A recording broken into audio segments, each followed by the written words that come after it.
Hey everyone. Okay, so if your child has poor executive functioning, okay, wait, now we're live. Okay, if your child has poor executive functioning, if they have blood sugar instability, this is what you want to tune in. So basically when there's issues with focus, learning, cognition, executive functioning, which I'm going to go through and I went through the other day, blood sugar is basically something you really want to look at as a first action with regards to nutrition in order to help them be better focused and have better processing and all of that type of stuff and self-regulation. So what's super interesting is both Harvard University as well as several other universities found that when there is imbalanced blood sugar, there was substantially impaired executive functioning in all age groups and all ethnicities.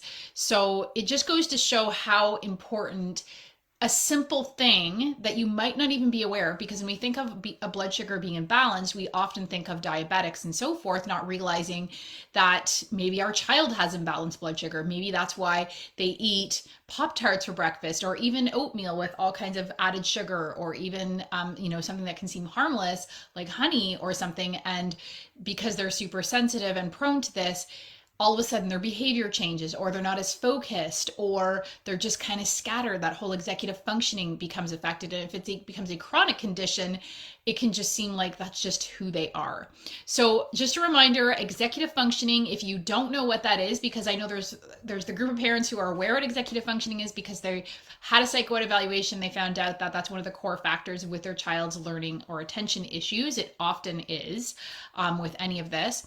And other parents who aren't interested in that diagnosis, but just want to get to the root of the problem. So executive functioning has to do with reasoning, planning, organizing, memorizing, adapting, multitasking, as well as emotional regulation and managing impulses. So we love our kids, but it can get super exhausting for us, and it can be really discouraging for them, making them feel like they're always messing up when we're having to tell them to pack their lunch and to do their homework and pay attention. And what do you mean you can't find this? Where did you last leave it? And it can just be really, really overwhelming. So basically, executive functioning, yes, affects learning ability, but it also affects all of that other stuff connected to school success. So you can have a really bright child who might be ADHD, super smart kid, but doesn't have the skills to let that intelligence shine because they struggle with organization, or there's a project they have to do and they're super, maybe they're a brainiac in that topic, but it's really hard for them to break those projects down into smaller tasks and get organized and plan it out, and keep that motivation, right?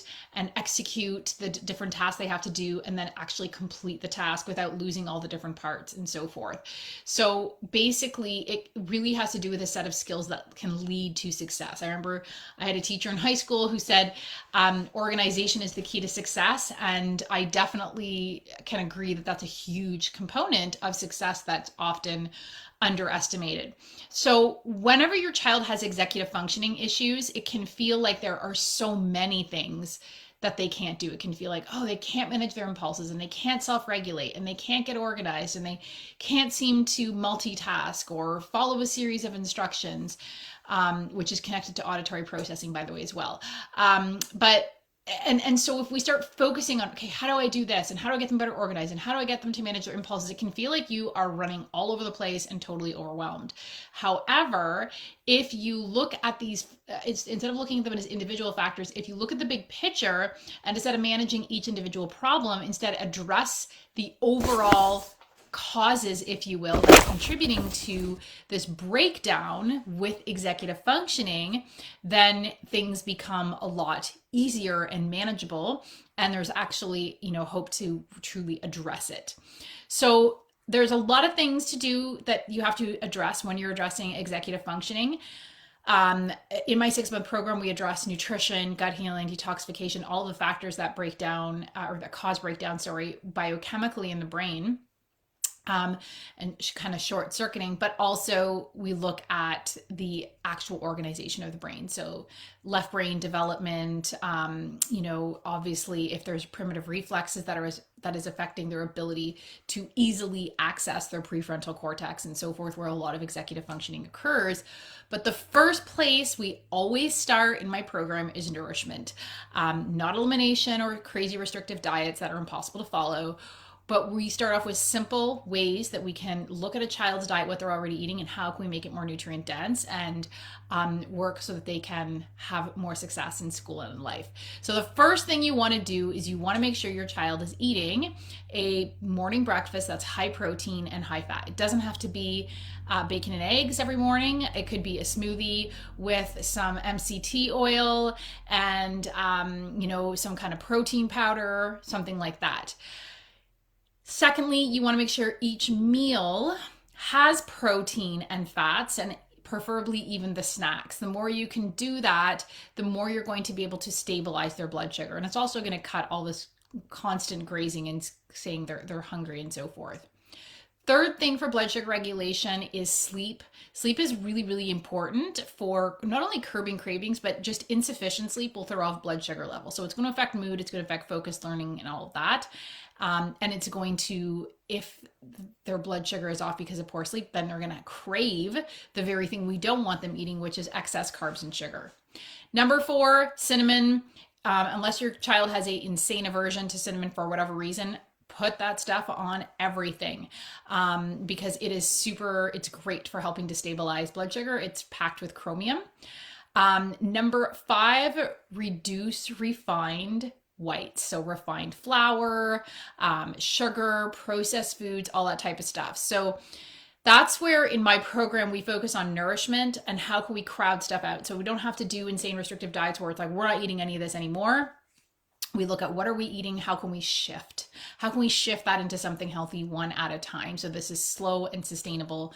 And so that even after my clients are done the 6-month program, they're still able to have that success at home. So what is one thing that you can start tomorrow with your child to help stabilize their blood sugar levels so that they have better focus, learning, executive functioning, emotional regulation, all of that type of stuff that makes life so much more enjoyable for your child and for you as a mom. So if you want to learn more about my program, The Full Potential Formula, we also just started the Full Potential Academy, which is a year-long program. Then do reach out. I'll put a link for the Clarity Call in the comments below, as well as my free kit, the Laser Focus Learner, which gets you started with exercises and so forth.